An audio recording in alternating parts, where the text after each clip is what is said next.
This guy's so welcome to the Natural Selection podcast. We've got episode 2 coming up. Boys, how are we? How are we doing today? We all good? Good. I'm good, Not man. good. Yeah, Yeah, we're it's all been a we're long all had week. some long days. Yeah. Yeah. So we got the Arnolds coming up. So that bodybuilding excitement, right?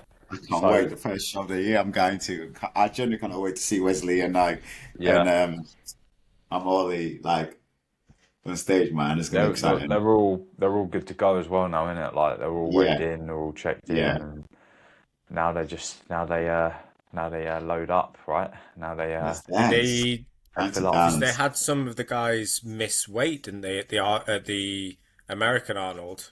Yeah. Yeah, yeah. I think only one person has missed weight this time, and it was a men's physique guy who I'm not familiar with. So um, pretty much good to rock and roll. Because to be fair, at the Arnold's, there's not even that many because it's like hand picked, isn't it? It's usually like Yeah. 12 competitors. So it's a shame if people miss because it's not really. It is stacked. Don't get me wrong, but like some shows, it's crazy amount of competitors, right?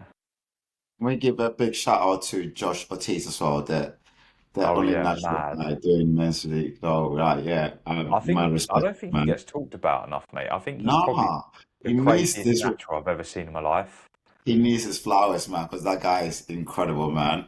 Very, very good Yeah. athlete. I still don't think I've worked out how to share my screen. Otherwise, I'd load him up because he's absolutely crazy It good. should be Yeah. right next to the button where it says leave. It should be share. Oh Right, let me yeah, go on Instagram first and load him up. I actually don't think I follow him for some reason, but he is crazy. yeah. But he's like so low key as well, though. That's what I love about him. Like he, all of a sudden you see on his story, he would just drop a bag on his Yeah, and bed. he's like, You know he's competing. I'm like, yep, he's on. And I'm like, bro, how where you been how hiding? what is his Instagram username? Uh, Josh Ortiz, I think. Let me just How do look. you spell that? Joshua, is it? It's just Josh, I think. Might be Joshua. Let me actually Josh Ortiz. I remember putting in his name the other day and I actually couldn't even find it because I was meant to follow him.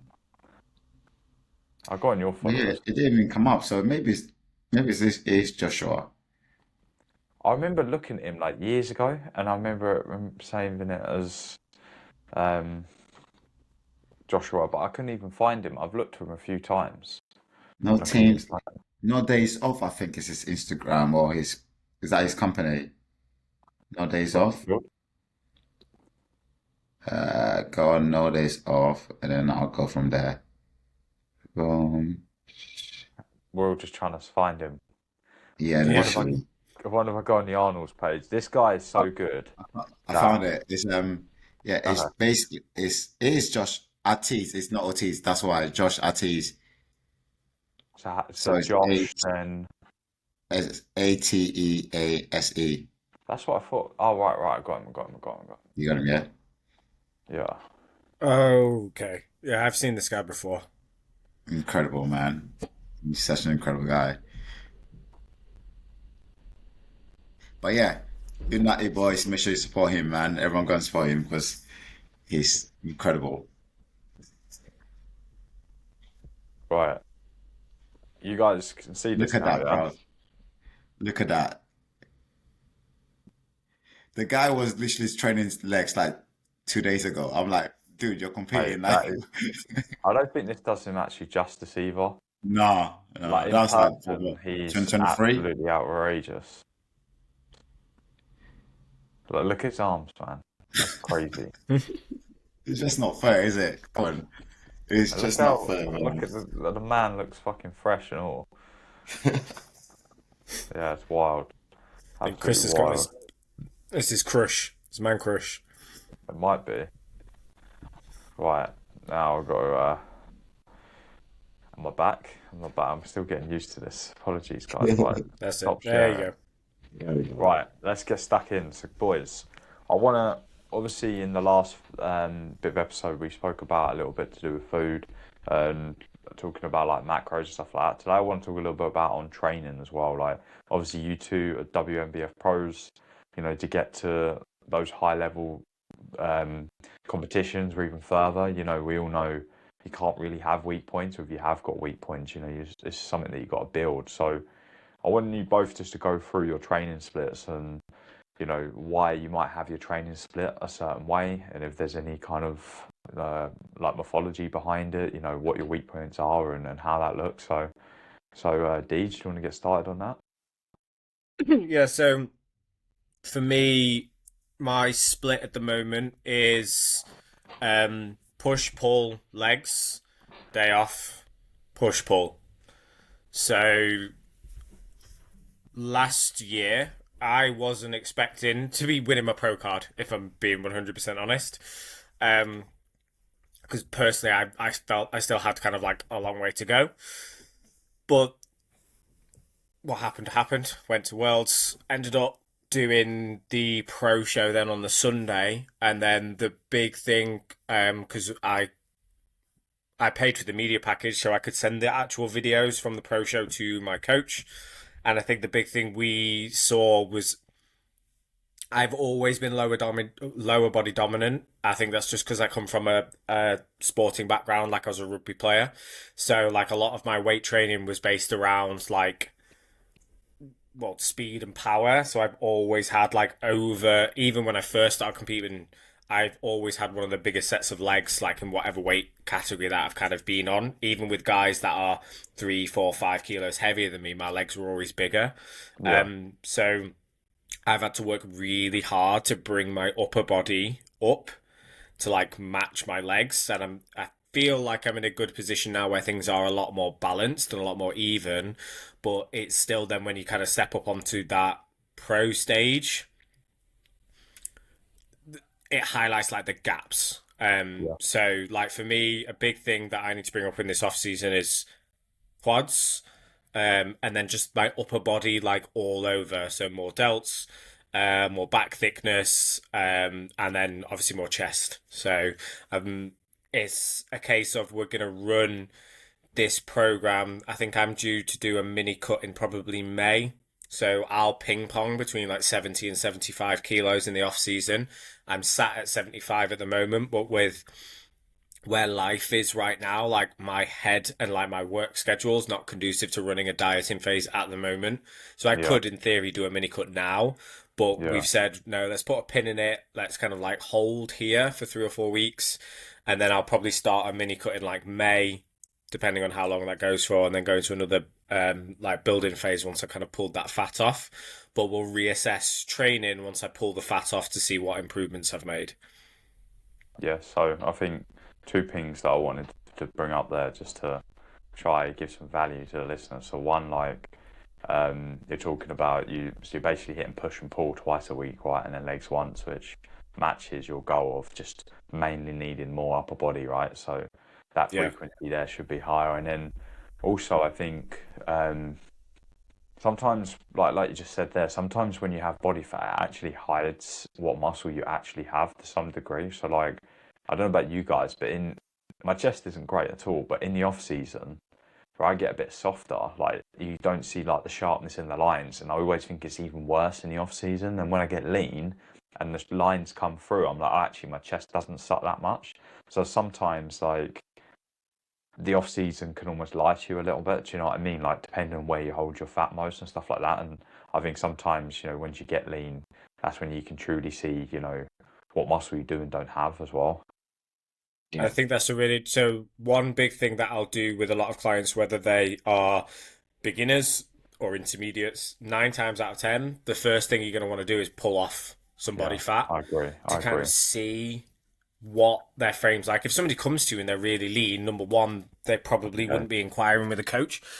And number two, um, you have to kind of see what you're working with. And also, I don't know if you found this, Chris, but especially when I'm working with men, like once your body fat gets above a certain percentage, the body just doesn't seem to respond. Your insulin sensitivity goes down, and training just doesn't click as well. Yeah. And from my own personal experience, it tends to be somewhere between like 10 is like the lowest before you start getting negative side effects, and anywhere above 20 to 25. Some people it's closer to 20, some people it's closer Talking to about body fat. 25. Yeah, as a Right. percentage. Yeah. Yeah. Um, So what I'll tend to do when I'm working with a client is we'll kind of diet them down to as close to 10% as we can without what I would call like the side effects of dieting kicking in. So like what you don't want is like food focus, overly aggressive cravings, like all that stuff that we know to look out for as competitors as when body fat's getting a little bit too low.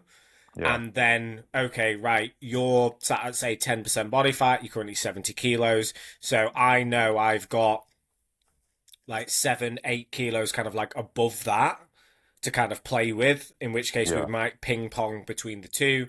Or maybe mm, somebody comes to you and they say, right, I want to be lean at 70.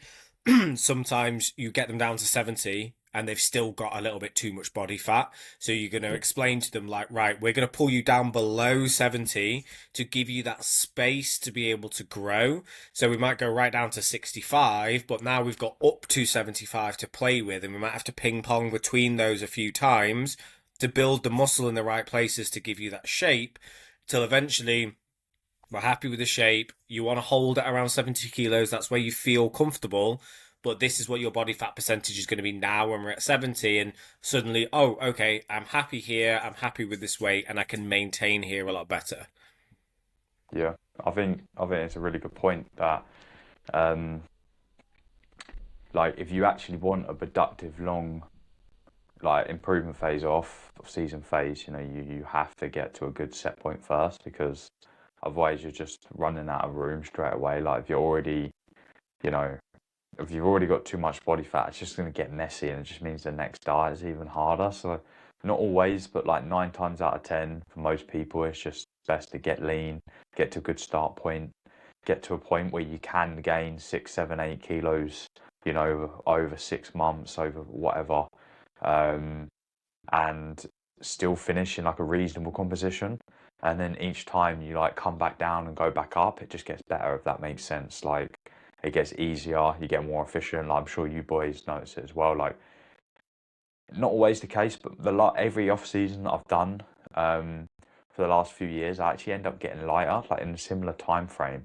And it's just because my composition's better. Like I still regain like a similar amount of weight, but each time I manage to get leaner, which means I don't need to get as fat in the off season as long as it's controlled properly, if that makes sense.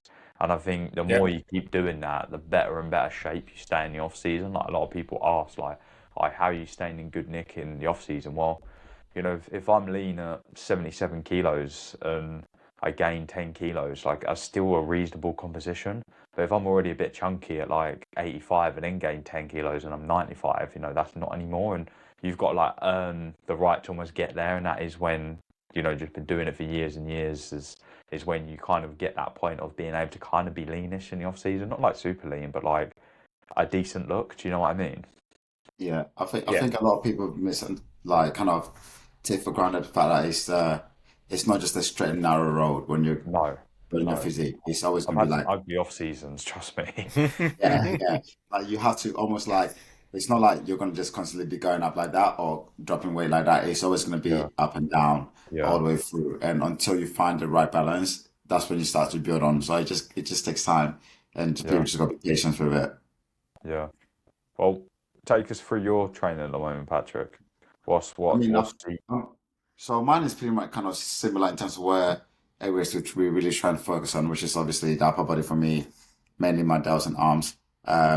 So my current split at the moment is Mondays are usually upper body and arms, then Tuesdays is legs, quad focus, and then Wednesdays delts and arms, rest Thursdays, Friday will be back, then Saturday will be posterior, basically. But the back session is not like it's not so intense that it's gonna affect my posterior session, if that makes sense. okay? Right. So, yeah, so that's how what we run at the moment. And it's like when the idea is basically we just I'll work through. I've always done this because that's how effective I find training. I'll do it in like a method of like 6 to 7 weeks. So I'll build up slowly to the 6 weeks, and on the 6th week, I should be. My aim is obviously to try and be at the strongest I can with whatever movement I'm doing, and then we'll test the strength there, see where we are, set new numbers, deload, then we start again, and then we move on, progress from there. I find that a lot more because I feel like I can't consistently train 10 weeks straight without having a deload. I just Mm. my body would just not correspond at all. So I have to have that break. The most I've ever pushed is like basically 7 weeks, but never ever over 7 weeks. Uh-huh. Um, yeah, and it works for me. I mean, thing like you like the must the I did rugby and stuff growing up. So for me, my lower part has always been my dominant side, and it's easier to grow. So for right now, we're just kind of maintaining it and not trying to do too much tissue on it. Finally, I'm actually getting quite strong as well with my lower, considering all that's going on with the injuries and stuff. Did yesterday I did 180 for 6 on barbell squat, which is I was quite surprised about. So I was like, I'll What body take weight that. are you? 85. Oh, really? 85 kilos? Yeah, 85 Oh, kilos at the that's moment. heavier than I thought you was. Like, not in a bad way. Just Yeah, Bro's dense. been It's that adding some dense tissue. Ghanaian muscle. Fucking hell. that's what it is, mate. It's all the poo-poo that I ate when I was younger, mate. Fair play. So Yeah. what's your opinions on deload, Deej? How do you run them? How do you implement them So I if you think do? for me, because I've got a daughter, life tends to throw deloads at me every now and again. So I don't like plan them in, but if I've got quite good at kind of knowing my body now, and if I need a deload, I'll just take one. So I'll Yeah. either do a couple of days extra rest, or I'll drop some volume, or but yeah, 90% of the time it'll be right. We've got something going on this weekend, so I can't train on the Saturday, or it's like half term, so I can train like 3 or 4 out of my 5 sessions or whatever it is. Like there's kind of a lot going on in life that tends to mean that sometimes something's going to come up, but I tend to not stress about that. Yeah. Go back 3 or 4 years, I'd really stress about it. Whereas now, actually, it's a bit like, no, my body probably needs a little bit of rest, and I just let that happen naturally. And then if I'm accumulating fatigue and feeling, the number one thing for me is if I feel demotivated to train. Like if Yeah, I I feel think that's a big demotivated to one. train, That's massive. that's That's a that's sign for saying to me. me, okay, you need to have a deload. Um, Mm.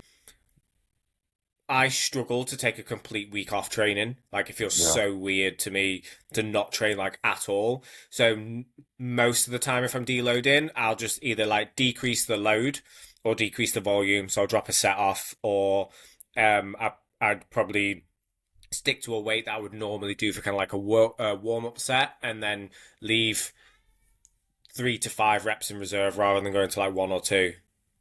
Yeah.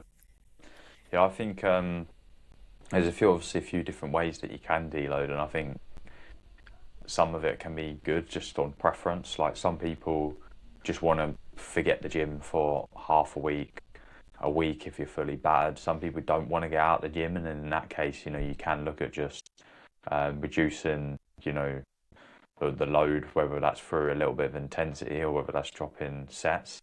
I do all of the above at times, depending on where I'm at in life. Like I, I I usually find if I take too long out the gym, then if anything, it almost feels like it takes me a little bit of time to get going again. So I tend Yeah. to, where most of the time I'd rather just devolume, like I'd literally just do my back off sets and stuff, and I'd aim to, depending on how battered I am, and aim to just beat that, or I would just take a few days off or something like that. But I think I'm more like you, like it's not something that I program, and it's honestly not something I need too much. Like I'm someone when I know I'm pushing the limit, I'd rather just kind of scale back on volume and do less in each sessions more often, if that makes sense. Um, but yeah, like if I'm going away on holiday or something like that, that's personally when I like to tie it in, and it's just like, right, I'm away for 4 days, sound, you know, let's not worry about the gym. So kind of just let life force this deload. In terms of deloads, do you find like there's a specific way of doing it, or do you change it all the time depending on how you're feeling? Because I obviously think some it people take depends. a week off, some people take 2 days off, some people will still train, and then do less volume basically, or like drop the weight that they usually do. I think it's preference. Like at the end of the day, what you're trying to achieve from a deload is to just take, some stress off the body, right? And you can do that by not Mhm. training. You can do that by dropping the intensity. You can do that by just doing less workload. What fits your situation better? Do you just not want to be in the gym? Do you want to be in the gym and you're just being forced to do a deload because it's what's best for progress? I think all of them work. Yeah, true.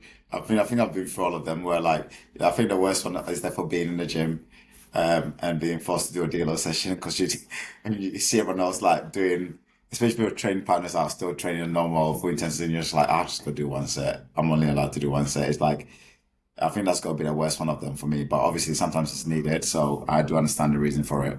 Mm. On that note, I've got a question for you guys. This is something that I implemented, which I hated, and I do believe it was the right thing to do. And I know a lot of my clients didn't want to do it because it feels counterproductive. But on the back end of a prep, like the last fraction of it, when you start seeing decline in numbers, something that I did and I got my clients to do is actually just less sets in general. Like at the end of the day, if you're maintaining your performance, even if that's for less work, that's going to uphold muscle tissue. But if you're constantly just doing the sets and even if it's 2 sets, 3 sets, and you're regressing on that, your body doesn't need to uphold the same amount of tissue. Whereas even if you do one set and uphold that performance, that's doing what it needs to, right, to maintain that tissue. And that was something that I found really hard. Like towards the end, like my coach at the time, Joe, pushed my volume like really low, and I was just like, I didn't like this, but I understood like the methodical side behind it, and I did agree with it. But when I was going in, I was doing like 8 sets in an upper session, and then leaving. You're like, fucking hell, I feel like I didn't do anything. Do you know what I Yeah. mean? But that would be better than going in and doing 16 sets and all of them regressing. It was better to go in and do 8 sets and hold it. But like when you're Yeah. doing like one chest press set, like one fly, you're like, mate, what the fuck? Like I need to train hard now. I'm fucking skinny as it is, and it's a weird mental Because battle, isn't it? Yeah, do you 100%. think that's because the mindset in prep tends to be more, more, Yes, more? Yeah. And sometimes, and again, this is one of the arguments for having a coach. 100%, Like, 100%. because I know in preps in the past, like I have got stuck in that mindset of like more, more, Yeah, more, and dug yeah, myself into a hole. yeah, And then certainly when my coach has kind of called me out on it and gone, right, we're deloading. I don't want you in the gym at all for like 2 or 3 days. You're going to yeah, have a treat meal. And it probably takes 2 or 3 weeks to kind of get your performance kind of back to where it needs to be. And you realize, oh shit, I dug that hole a bit too deep there. yeah. Um, but when you're that lean, your brain isn't functioning properly. No, Like Oh, everything what you're doing is physiologically opposite to what your body wants to do, and it's yeah, literally a mental battle, and you are battling that voice in your head 99% of the day. So being able to make logical, well-informed like decisions at that period of time is hard. So anybody, I've got a lot of respect for anybody who does self prep because yeah, I know I would really struggle with it.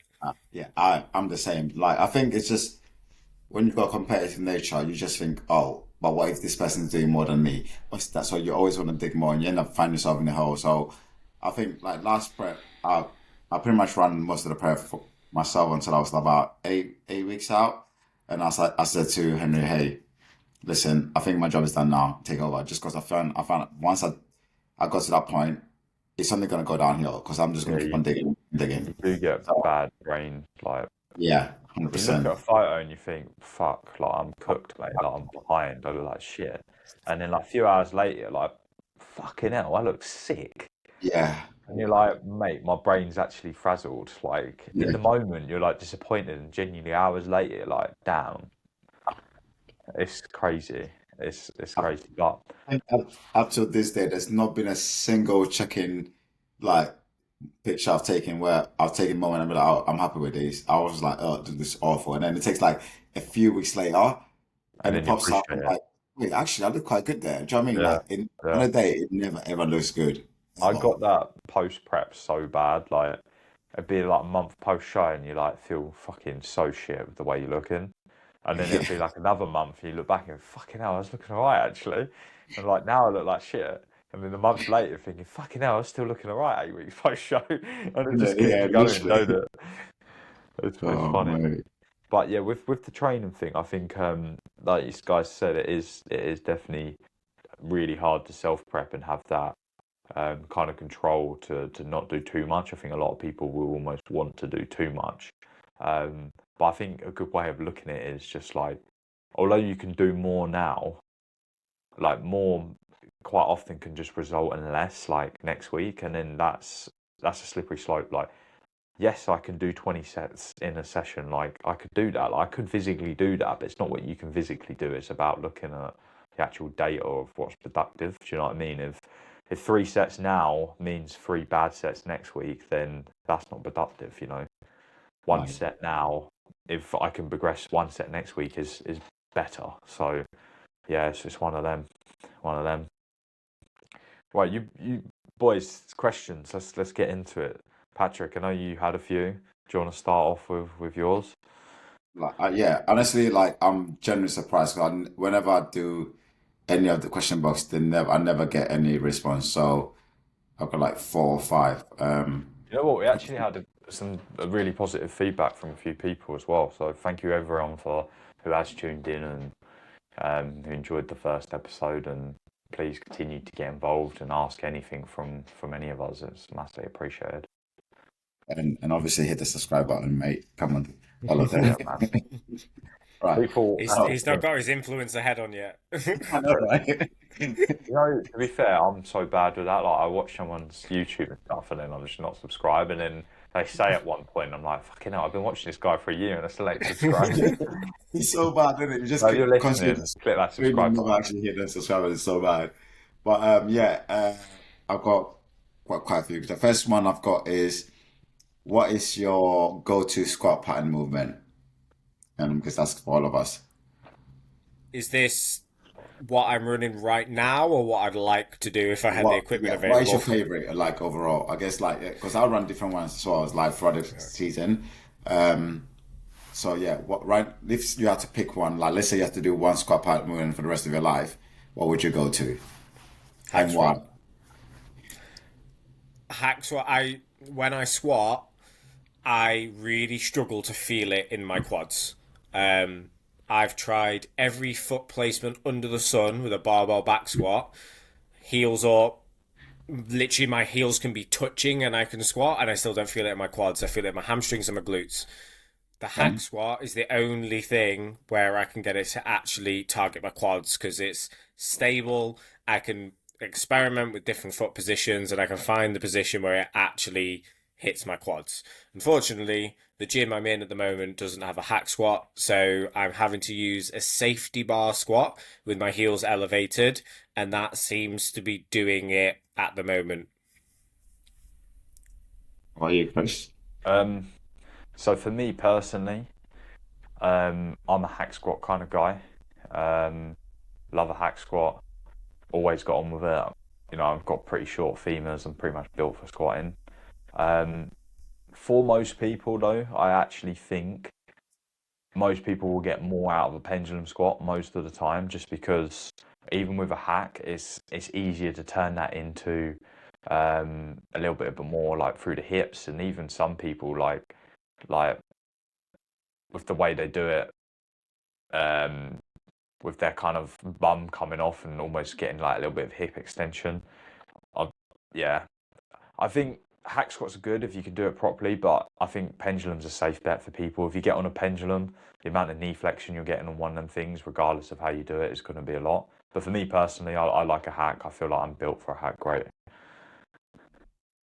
I'm so my go-to is always going to be if I had to pick one, it has to be pendulum. Like just Yeah. for the exact reason where you say you get more knee flexion on it and you connect better with it. I'm currently running barbell squats now, mainly because I just love the primal feel of it. Like, do you know what I mean? Yeah. Just kind of like very raw and just like authentic. Like, so I'm enjoying it. I'm enjoying it right now. But I always have my phases where like I'll go through this phase where I'm like, I love it, I love it, and I get to a point where I'm like, I feel like I'm not progressing anymore, and I'm like, I hate this shit.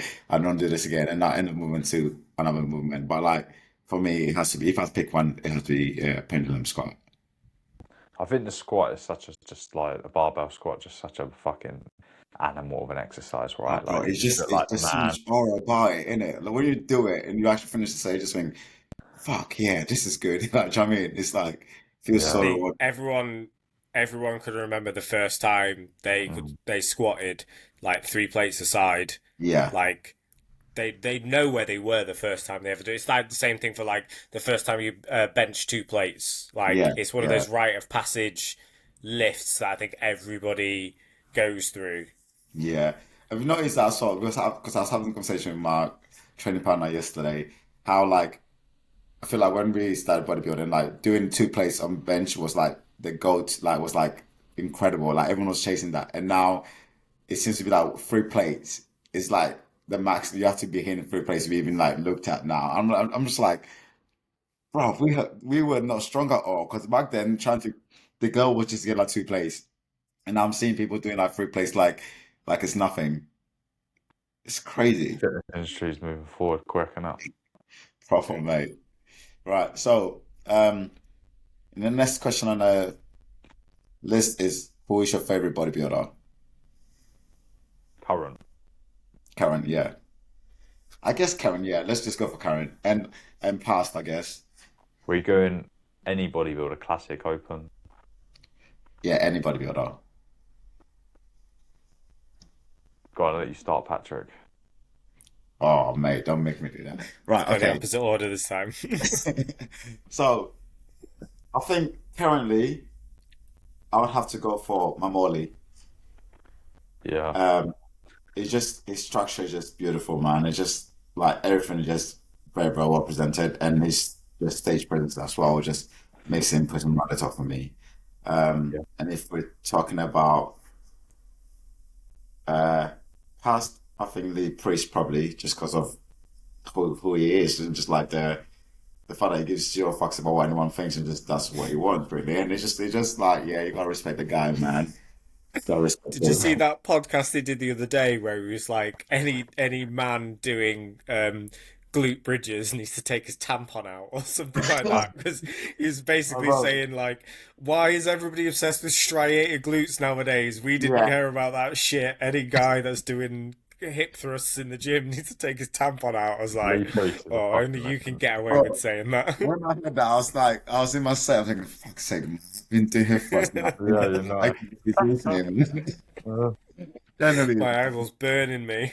literally. um, I think for me, I'm just gonna go off if I could pick any physique, whose physique I'd probably have, and I think it's Logan Franklin, just because being like no homo, like he's a handsome guy, he dresses up well, he could be in a vest and he looks pretty crazy, he can be in a t-shirt, jumpers, and he looks big, but like just kind of like an average guy. But then when he takes his top off and poses, it's just like freaky and art. And like that's always been my thing. Like that's why I liked Chris so much. Like Chris is just a normal geezer, good looking, look good in clothes, obviously big but not ridiculous. But then when he took his top off and hit shots, it's just like the freak factor of like fuck. And that's how I always wanted to be in bodybuilding. It's just like be the average guy until you take your top off and hit a pose, and then it's just like what the fuck. So Mm. yeah, Bro's got a crush on Leaf. You got a crush on, haven't you? Don't lie. mate, all them classic guys are just fucking unreal, mate. Fair play to 'em. I think is that in the criteria for classic? You've got to be handsome. Like, It I has to think it be, helps man. massively. Like same for the men's physique guys, like, and you Yeah. can ask judges for You that. can't have an ugly face and be a men's athlete. I'm sorry. That's just facts, Mate, man. if you're ugly, you're cooked. You got to go Yeah. fucking If I was two in one church, I two would put or my mouth or down. open. Listen, when do you see it? You're When in do the you wrong see a class, mate. ugly bikini girl win? Yeah. Never. The same I've thing for spoke bikini to girls. You judges can't get a about it. bikini on Like the bikini. being a good-looking bikini girl is just, like it's a must. Yeah. It's a pageant at the end of the day, isn't it? Yeah, Well, at the it end of is. the That's what bodybuilding is. I mean, it's a beauty project at the end of the day. So Yeah, Oh, there they're you gonna go. be awful. By the way, I'm sorry, guys, but bodybuilding is We're a gonna be big part. called the world's most natural, gayest podcast. Have you heard them three queers? Actually, can I say this? Am I allowed to Oh, say Yeah, this? Or Chris. are we Chris just cooked got us already? We already cancelled. cancelled. I think we'll be oh my alright. god.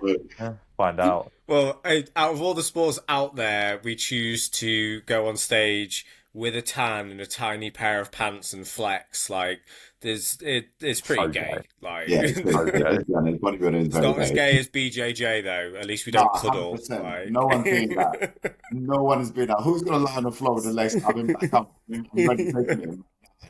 They gotta be the top of the most gayest sport ever, bro. Who's your favorite G?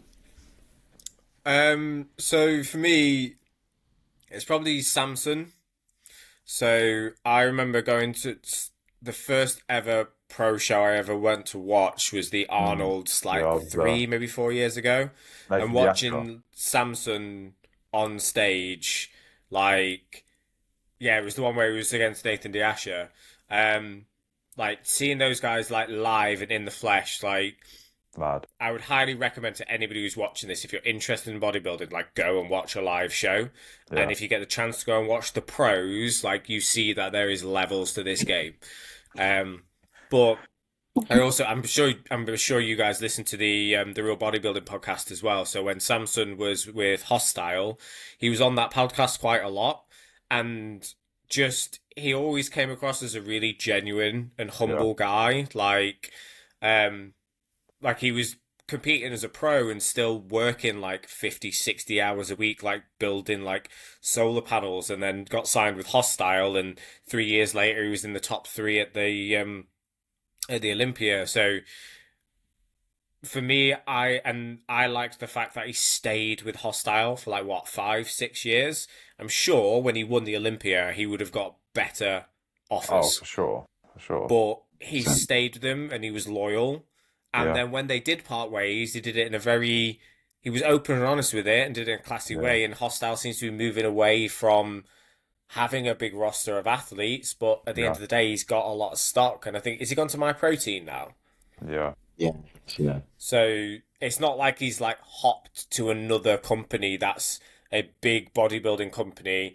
I think Ryan Terry's over there. He's the one who's pulling together all the athletes for My Protein and stuff at the moment, Yeah. isn't he? Yeah. So I think they're trying to build something over there. But They're trying to I go back to the bodybuilding a bit more because they kind of got Yeah, away they need from to it for a drop their while, didn't protein they? prices though. It's getting ridiculous now. I haven't been on their website in ages. I won't lie. I don't even It's think about off, them. I mate. think The prices are scary, man. They're I don't The scary. problem with My Protein is every man and his dog has got a discount code, and there is Yeah, always a sale on. So people won't pay full price for My Protein because they will. If you just Google a My Protein discount code, you will find yeah. someone somewhere that's got a 30% off code. So they had to put their prices up because they're never off sale. Yeah. So what they sell it for at the discounted price is what they should actually sell it for as RRP to make a decent margin, and then Mm. not just rely on the fact that Doris, who's buying some protein for her son for his birthday, is paying 30% more than she should be. yeah. Fair point. Fair point. Actually, talking about, I think I'm gonna say this. Obviously, I've mentioned my favorites already, but I think seeing Andrew Jack in person was one of those things that made me realize that fuck, open bodybuilders are big. Like Yeah, he came to I'd when he love was to doing see his Andrew talk. jacked. Oh, honestly, Yeah. when Wow. he walks in I was training up Yeah, for the time, and he walked in, and I just think I was so much like, rah. So they make people that big. Okay, You I know, was I tell you genuinely what. shocked. Who's that 350-pound Russian geezer at the moment? Who's like lean? 350 pound lean. Yeah. Basically, there's this guy. He's meant to be like one of the biggest guys out there at the moment. And when I was in Dubai, this was before. He was obviously a bit of a name, but this was at the end of last year, and no one was talking about him. I saw him, and I was like, "What the fuck is that?" Like not honestly, I was just like, "How do I not know that guy?" Like it's fucking ridiculous. And now, like he's like built a name for himself. But yeah, the levels, like you said, like if you haven't been to a pro show now, you don't understand like how crazy it is, It's something essentially. else, man. Honestly, something else. Right. Next question on the list is, what was your favorite moment of your last prep? Go for it. Favorite Uh, moment, as in other than winning. Other than winning, yeah. Like I guess like a moment that you thought like, yeah, Do it you know was pretty. what? It was sharing an in-out burger with my with my new best bodybuilding friend No, in that was LA. golden. Yeah, that's got to be my favorite as Bro. well. Genuinely, like I think it just felt so well deserving after the season. We had like a long season, so for us to finish off on such a high note and to sit down and eat as world champions together was just fucking incredible, man. Like we Yeah, both literally finished definitely. season as our first time at Worlds, and we both came back with a world title. How cool is that? Yeah, So That's pretty awesome. definitely. Yeah, so I think having Inaberga was that moment. Was that moment. We know like that meme that was going around with that guy with the face when he goes, that was Yeah. yeah, literally that was us. What about you, Chris? I think for me, it was my second show, um, where I had my brother, my sister, my girlfriend, like five or six of like my clients, my friends, all there at the show. Um, and where we just won the class, and there's like a video of one of them's the boy that like my videographer who does all the videos for me, and I've got a clip of them calling my name and like me like fist bumping and celebrating, and you just hear all of them screaming, and the camera's just like shaking like this when they're all jumping around. So if any of you are That's cool, interested in man. seeing that, it is actually on my YouTube channel, which maybe I'll put at the bottom of this video if anyone does want to watch that. Yeah, Yeah, that's pretty fucking surreal, that's a wholesome moment, isn't it? Like it's mate. gotta That's be like, that's one of them pinch me things that I thought about as a kid. Genuinely, like yeah, competing one day and winning in front of your friends and family, and it's fucking dreams come true. That's just the truth, isn't it? yeah. Oh, So right. And last question I've got for you guys is top three natural shows to watch this year. NBW, Yeah.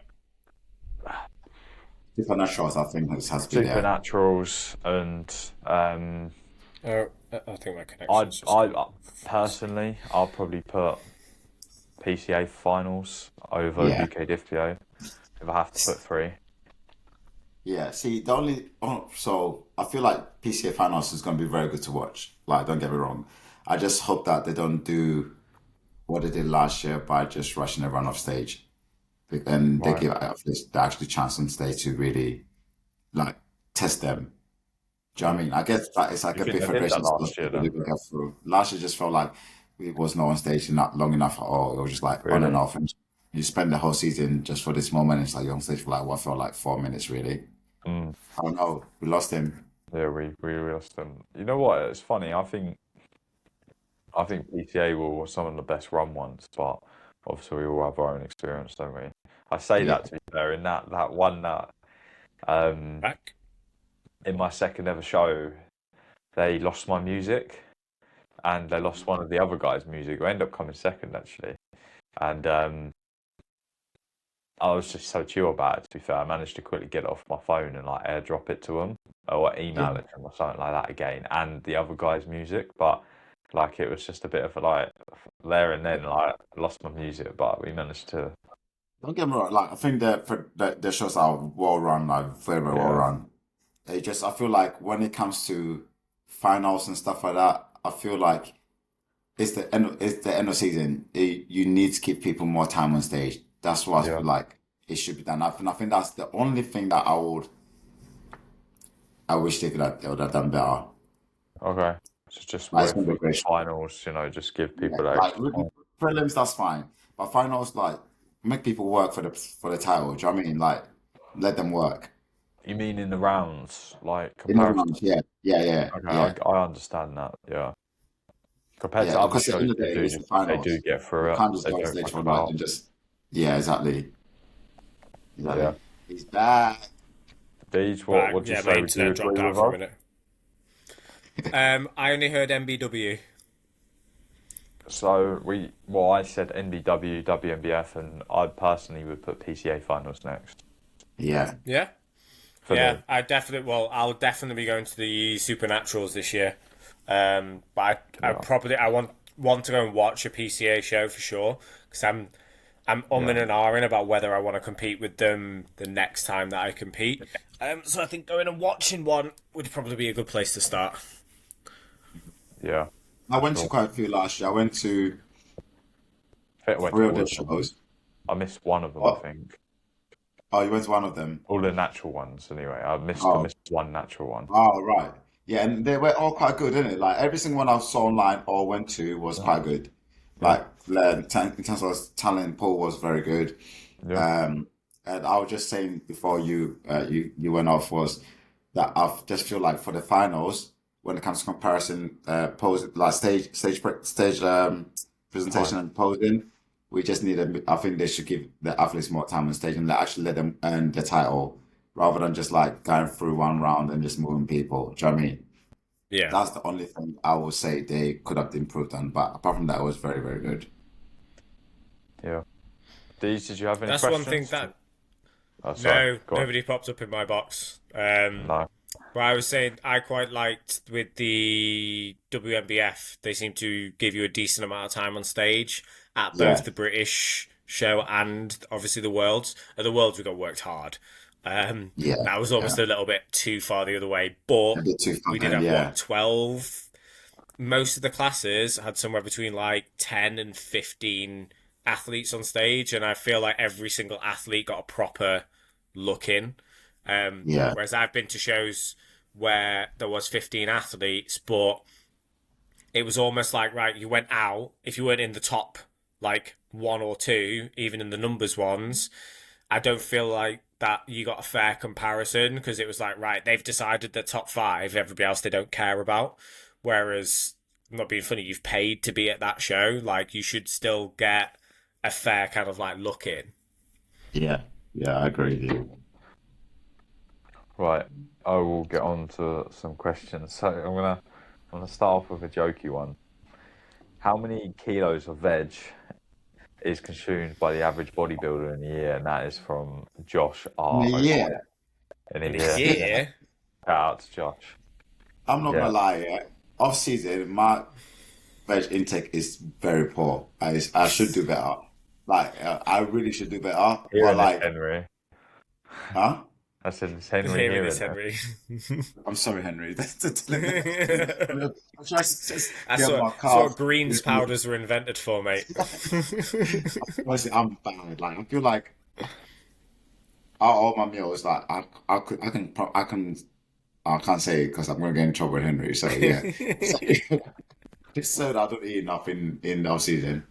To be fair, I'm bang on the fruit and veg all year round. It doesn't really change that much whether I'm in prep or off season. Like prep, it might go up a little bit, but I try to keep it pretty consistent to be fair. And in in prep versus off season, the fruit that I pick will change, but I just go to like more calorie dense fruit in the off season, and then less calorie dense fruit in on prep. But to answer the question, I'm going to say the average bodybuilder should consume at least 200 grams of veg per day. Some probably more. I definitely do more, some less. So I'm going to say 200 grams. And then if that's 365 times a year, so what's 2 times 365? What about 700? And then times that by, oh fucking hell, I can't do the maths. Right, I'll get the calculator. 200 times 365. That's Yeah. 73,000 grams. So divide that by 100. 730 kilos. That's pretty, mate, I eat more than that. I Well, no, eat at it's a least 400 thousand. grams a day. There's 1,000 grams in a kilo, isn't there? Not 100. Yeah. So 73 kilos. So, sorry. The extra Oh, zero bro, I came eat off more that. than that. But yeah, okay. Well, I'm going to say Bro, on average, I'm going to say on average about 80 kilos of veg. bro is half broccoli, man. In my body weight in veg. Um, this one's from Rosh underscore Thomas. Shout out Roshan. Competitive goals for next season. Oh, I hate like blowing my own horn because I've gone into every season under thingying. Like I don't like going in with like, right, I'm gonna win a pro world title. Like I'm I've always been like, right, I'm just going there to beat such a cliche for the bodybuilders, isn't it? I'm just going there to beat the last version of me. I want to see Yeah, an improvement from what I put out on stage the last time. Um, but I know for me, I definitely want to compete more internationally. So I'm looking at which WMBF shows have pro shows kind of like attached. yeah, And then it's also, I'm looking at a couple of the other federations in the UK. So obviously I've got two UK. I'm basically taking a leaf out of Patrick's book now. Like I want to yeah. Every time. go to some different federations and kind of see how I stack up there as well. So I won't just be competing with the WMBF, but I haven't made a decision on where I'm going to compete yet either. Patrick, That's like answering a question without answering a question. Yeah. makes sense. I think you're right. It's hard to kind of be like, oh yeah, I wanna. My goal is to, but my goal. I'm gonna be honest with you. I want to win that world pro title. That is the first goal. Whether it happens or not, I'm gonna give it a shot. And just see where I land. Really, that's all I can say really on it for now. But Yeah, hopefully it comes through. I mean, you gotta aim for it, right? Exactly. Exactly. Um, so mine's just going to be really shitty as well. I'm going to say similar thing to Steege. Like, I feel like last year I wasn't, or not last year, my first season I wasn't able to actually present my best, and I really do want to just present my best, and I'm very aware of how fast natural bodybuilding is moving, and fortunately how well I did in the first year. Of course, I want to do the same again, but I'm not going to be disappointed if I don't. Like at the end of the day, like you boys just said, if my physique this time beats my physique last time, then that is what I'm gonna be at peace with, because anything else that I have in my mind, is gonna set me up for real failure. Like obviously I'm going to win. Like if anyone knows me, I'm fucking competitive. But, you know, like you boys said, there's levels to the game. So as long as I bring a better package wherever that lands me, it is what it is. Yeah. That's my mindset. Um, I think I want to like one. Sorry to add to this and making this long, and we're at time's over. But I would love to compete in South America, especially Brazil, just because the scene there looks like intense, and they love it, well, don't they? love they love it over there. And for me, I feel like competing in an environment where like it's so high intense would be very fun to do. There and Dubai will be fun to do, I reckon. Dubai is a great And, place. Yeah, If, I if definitely want to compete in Dubai. oh, that's gonna be so it's the good. biggest prize money as well, isn't it? Yeah, Yeah, it is. Which yeah. is fucking Except cool. for Pretty cool to Singapore, win. they've got a hundred Oh, really? thousand dollar prize pool, haven't they, for Singapore, the Galaxy one? Do you not remember, Pat? It was meant to be on the Now I same know weekend as everyone's Worlds last competing. year, and then it got pushed back. The first one's going to Oh, be this year. I'm just making a note of that because guys, yeah, we That'd be have to nice. go there, bro. We have to do like a whole team trip. All of us just go there and compete. You boys aren't going. We're all going game next year, aren't we? Yeah. Yeah, Okay. hopefully. Well, we'll keep it in mind. Right. If I'll anything is send you the link to possible, that one. is it Oh, possible please do, for yeah. anything to be impossible? Exactly, mate. Did you hear that? No, If sorry. anything is possible, is it possible for anything to be impossible? Wait, that's a question. That's that's a lot If of. anything is possible, is it possible for anything to be impossible? I guess so, yeah. I guess because if anything is possible, then anything else can be impossible. Like We're going to end I up could going never around be in seen. circles here. Yeah, do you know what I mean? And the Um, reality is, I could never be C-bomb. That's it. That's impossible. So I guess that's the answer. yeah, I'm gonna go ahead and say anything isn't impossible. There is some things which are just impossible. Yeah. So I'm sorry. But Whoop, in a Right. how's that? Whoop. universe of in an infinite universe and unlimited versions of the same thing, could it be possible though?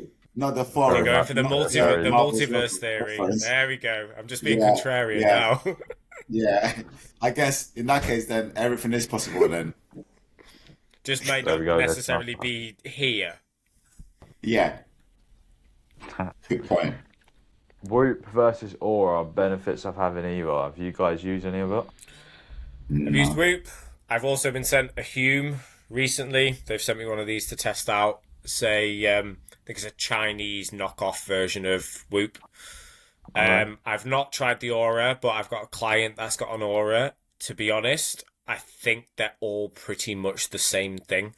Um, you're Where gonna do you like have wearing it, different. wrist or finger?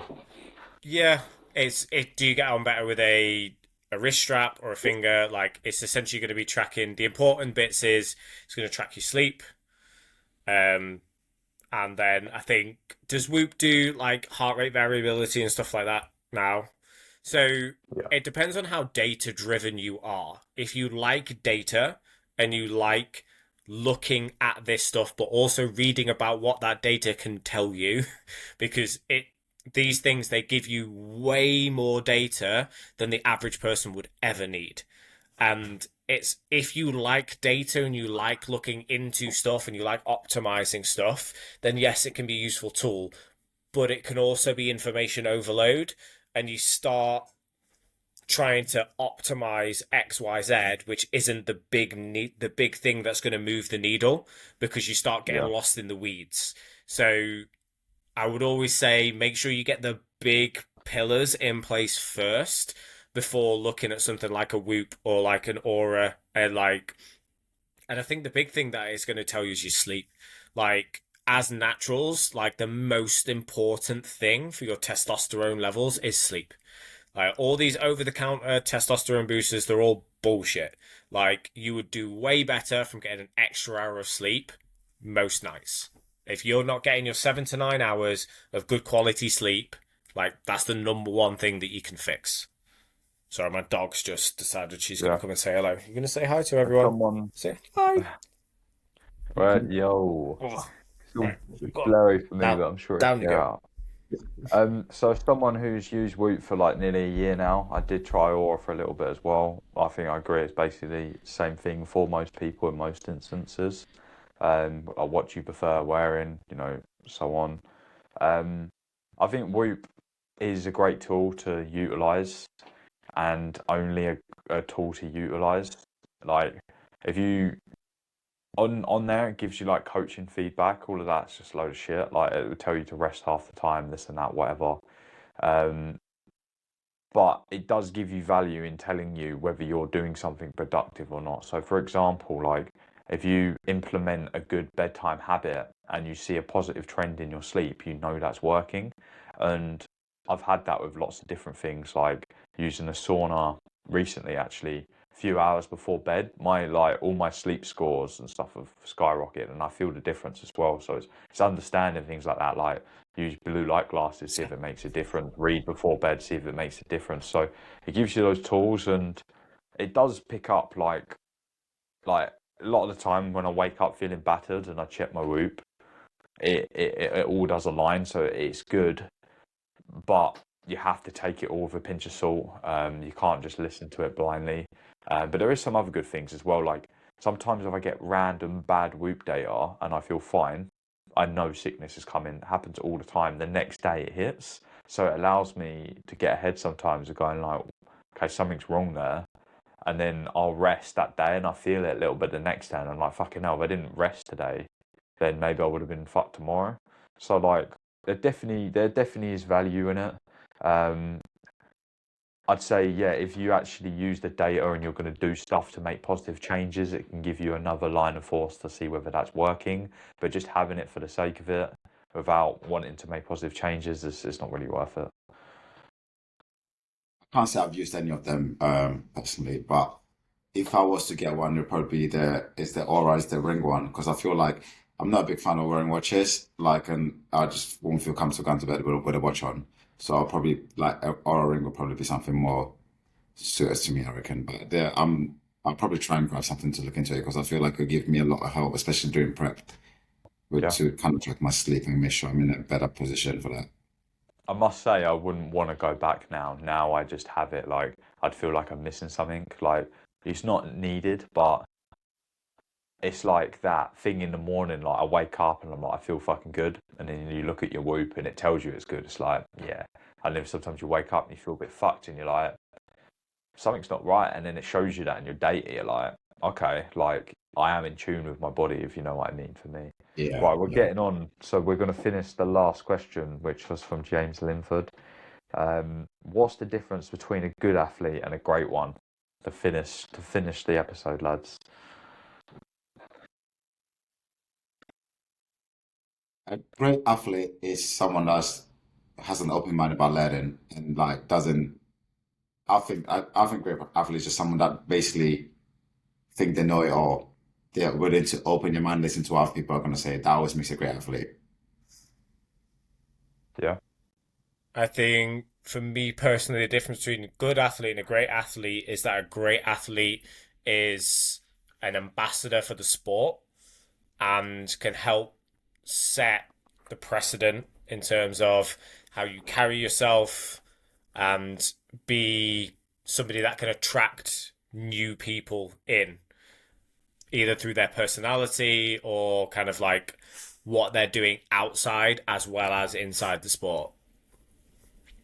yeah. I think I have to agree. I think there's a lot of good athletes, but what makes a great athlete is just how much of an ambassador they are. Like, you know, like the reason Chris Bumstead was such a great athlete is because of his personality and the um the open-minded opinions and the vulnerability he put out and the what it's more than just bodybuilding, right? It's the effect that it puts on people outside of that, and that's a great athlete in my mind. Like it goes outside the sport almost. It's just not the impact they have inside the sport; it's outside of that as well.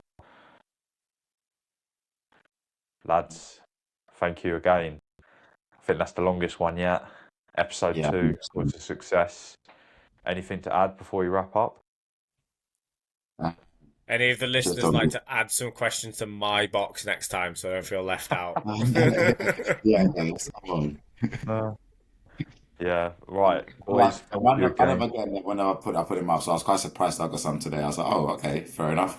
Smashed it, everyone. Thank you for contributing to the episode. So yeah, guys, thank you for tuning in again. Please subscribe if you have watched it and you did enjoy it, and if there's anything you want to hear from us, please let us know. Other than that, we're going to be recording every Friday, recording, recording every Thursday, and podcasts are going to be coming out Friday by midday. So stay tuned for that, and yeah, we'll see you on the next one, guys. Peace. Later, guys.